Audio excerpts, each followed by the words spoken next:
So the bonds between the living and the dead stretch very, very long past the veil. Those ties are never broken. You see, I have experience with this sort of thing. It happened when I was in New York, and it was kind of a muggy night, and I was about 2 o'clock in the morning. I just did some work, and I was really tired, so I decided to go to sleep on my friend's couch. And so, finally going into a nice dream, and all of a sudden, in my dream, I see my grandmother riding up on a Harley Davidson, goggles, and one of those little motorcycle German hats you see in the 60s, bandana. And she's saying, "Open that gate over there, son. I'm ready to go on through." I say, "Oh, okay, Grandma." Now, you know, when you're in a dream state, you don't really differentiate between reality and what's not real. You know, your grandmother on the motorcycle, you don't question that. But let me tell you something. My grandmother, Grandma Daisy Collins is her name. We call her Granny for short. She was a proper Southern black Methodist woman. Hey, So, Rene, if you get in that microphone, everyone's going to hear it a little Oh. more. I hate to do that, but yeah. like that? Yeah. Let's do this. There you go. There we go. Okay. Where was I? Oh, yeah. So my grandmother was a proper Southern Methodist black woman. So seeing her on a hog, that didn't really make any sense. But, but I'll tell you something about it. My grandma, she stood about 5'3". She had long jet black hair in her younger days. And it did gray, but it was like silky, and it hung all the way down. She had a wonderful mix of African-American and Cherokee. And she almost looked like a chief. And Granny was the strongest woman I've ever met.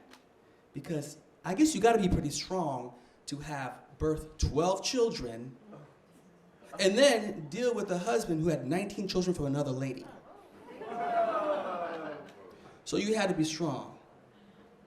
But you know what she always said? We say, "Granny, so they're always coming around here from the other women. I mean, how do you feel about that?" She goes, "Well, son, they all my children's.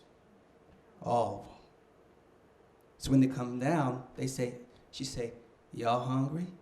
They say, 'Oh yeah, Granny.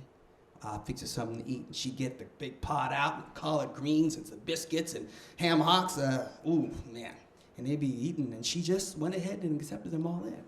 That was Granny. You see, Granny gave birth to 12 children, and they had children, and they had children, and they had children. 5 generations of children from my grandma. And she remembered all their birthdays. All of them. So Grandma, so what was the birthday of so-and-so? Oh yeah, that's January 7th, and he was born on that day, and so-and-so was on that day. We're talking about all of us. All of our birthdays, even in her 80s, all of our birthdays. That was Granny, because we were all her children's.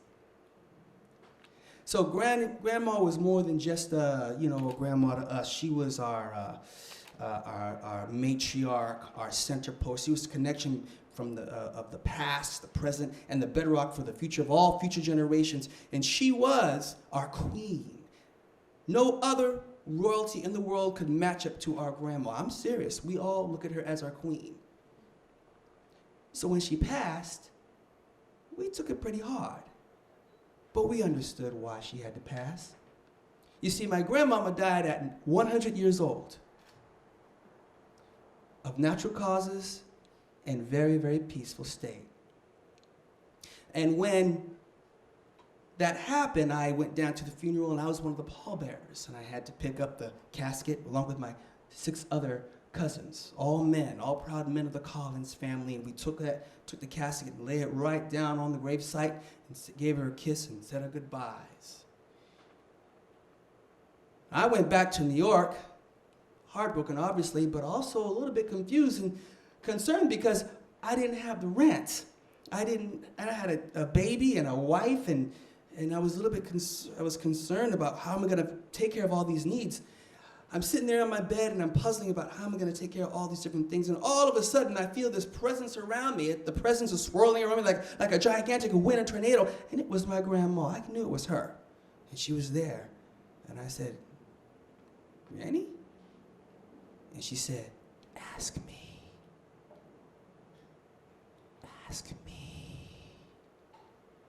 I said, Granny, you know, I need the rent, so I really could use a little help, a few dollars, you know. She goes, mm-hmm. That's how she always do that all the time. Mm-hmm. Next day, I get a phone call. I get a gig. Enough money to pay for my rent, and then some. Granny did that. Now here I am on the couch in New York City, and I see Grandma on a hog. She's got a bandana on. She's got goggles. She's got a spike helmet from the 60s. And she's saying, go on, son, open that gate on over there. I'm ready to head on back. See, it was her birthday that night. And I said, okay, Grandma.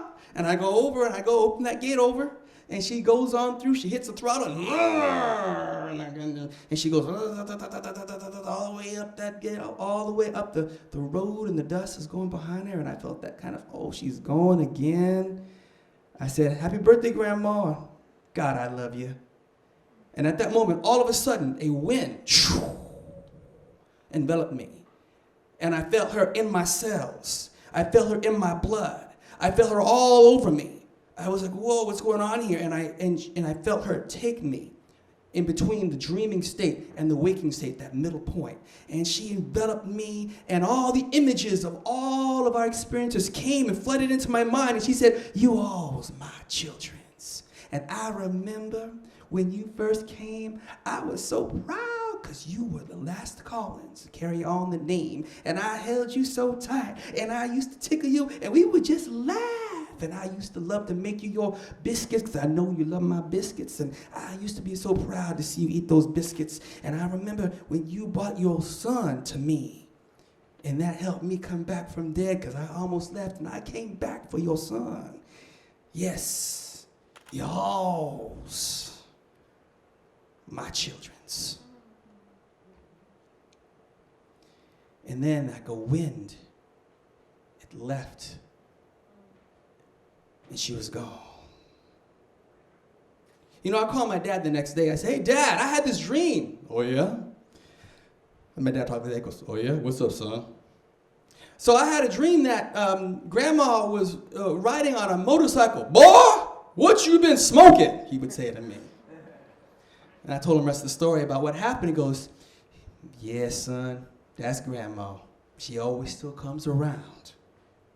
So you see, the ties between the living and the dead, they stretch beyond the veil between this land and the land of the ancestors. The ancestors are always watching, always there to help, always first to be in the front lines of the revolution for all their children.